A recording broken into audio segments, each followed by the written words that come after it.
Hi hello friends, the art of cooking ಚಾನಲ್ಗೆ ಸ್ವಾಗತ. ಯಾವಾಗಲೂ ಬೇಸನ್ ಉಂಡೆ ಮಾಡಿರ್ತೀವಿ.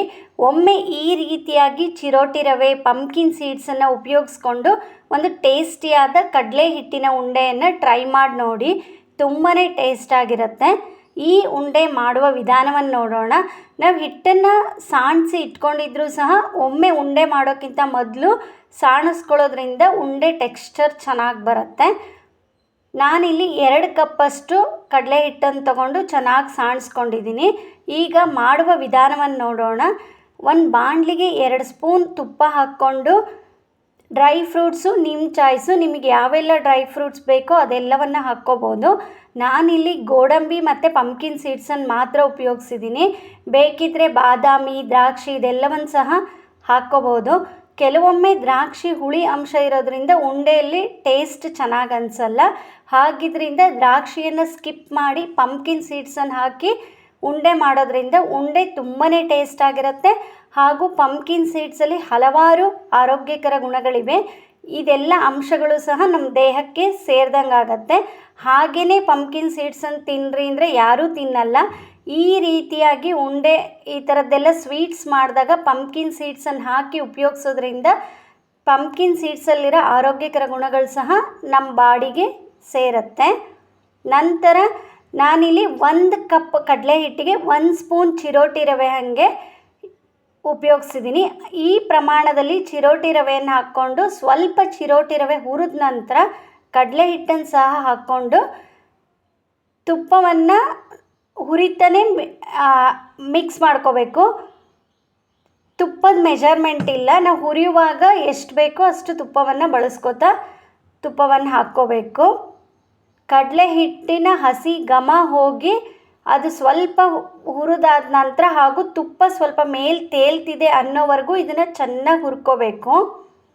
ಕಡಲೆ ಹಿಟ್ಟನ್ನು ಎಷ್ಟು ಚೆನ್ನಾಗಿ ಹುರಿತೀವೋ ಅಷ್ಟು ಚೆನ್ನಾಗಿ ಈ ಉಂಡೆ ಟೇಸ್ಟ್ ಇರುತ್ತೆ.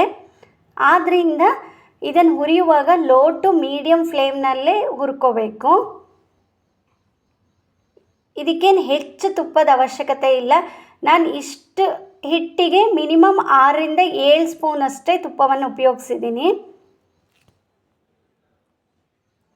ಕಡಲೆ ಹಿಟ್ಟಿನ ಬಣ್ಣ ಸ್ವಲ್ಪ ಚೇಂಜ್ ಆಗಿ ಅದರ ಅರೋಮ ಬರೋವರೆಗೂ ಇದನ್ನು ಚೆನ್ನಾಗಿ ಹುರ್ಕೋಬೇಕು. ಇನ್ನೇನು ಶ್ರಾವಣ ಮಾಸ ಸ್ಟಾರ್ಟ್ ಆಗ್ತಾ ಇದೆ. ಈ ರೀತಿಯಾಗಿ ಉಂಡೆಗಳನ್ನು ಮಾಡಿ ಇಟ್ಕೊಳ್ಳೋದ್ರಿಂದ ಹಬ್ಬದ ದಿನಗಳಲ್ಲಿ ನಮಗೆ ತುಂಬಾ ಸಹಾಯ ಆಗುತ್ತೆ.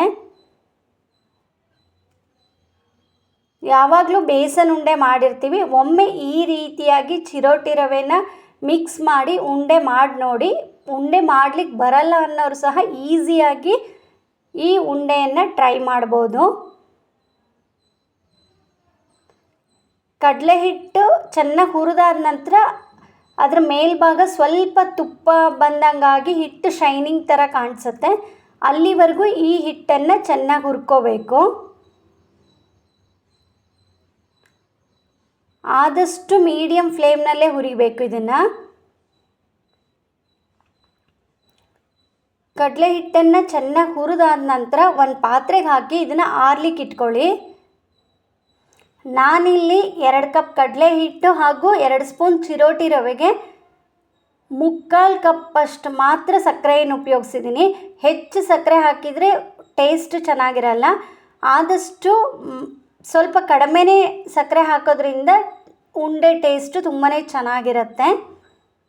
ಸಕ್ಕರೆ ಪ್ರಮಾಣ ನಿಮ್ಮ ಟೇಸ್ಟ್ಗೆ ಅನುಗುಣವಾಗಿ ಹಾಕ್ಕೊಳ್ಳಿ. ಹಿಟ್ಟಿಗೆ ಸಕ್ಕರೆ ಪೌಡ್ರು, ಹುರಿದಿಟ್ಕೊಂಡಿರುವಂತಹ ಡ್ರೈ ಫ್ರೂಟ್ಸು ಹಾಗೆ ಏಲಕ್ಕಿ ಪೌಡ್ರ್ ಹಾಕ್ಕೊಂಡು ನಿಧಾನವಾಗಿ ಸೌಟಲ್ಲೇ ಒಮ್ಮೆ ಕೈ ಆಡಿಸಿ. ಇದು ಸ್ವಲ್ಪ ಬಿಸಿ ಇರುತ್ತೆ. ಹಿಟ್ಟು ಸ್ವಲ್ಪ ಮೀಡಿಯಮ್ ಬಿಸಿ ಇರುವಾಗ ಸಕ್ಕರೆ ಪೌಡ್ರನ್ನು ಹಾಕ್ಕೋಬೇಕು. ಒಲೆಯಿಂದ ಹಿಟ್ಟನ್ನು ಇಳಿಸಿದ ತಕ್ಷಣ ಸಕ್ಕರೆ ಪೌಡ್ರನ್ನು ಹಾಕಬಾರ್ದು. ಸ್ವಲ್ಪ ಹಿಟ್ಟು ಮೀಡಿಯಮ್ ಬಿಸಿ ಇರುವಾಗ ಹಾಕ್ಕೊಳ್ಳಿ. ಇದನ್ನು ಹಾಕಿದ ನಂತರ ನಿಧಾನವಾಗಿ ಕೈಯಲ್ಲೇ ಒಮ್ಮೆ ಚೆನ್ನಾಗಿ ಕೈ ಆಡಿಸ್ಕೊಳ್ಳಿ.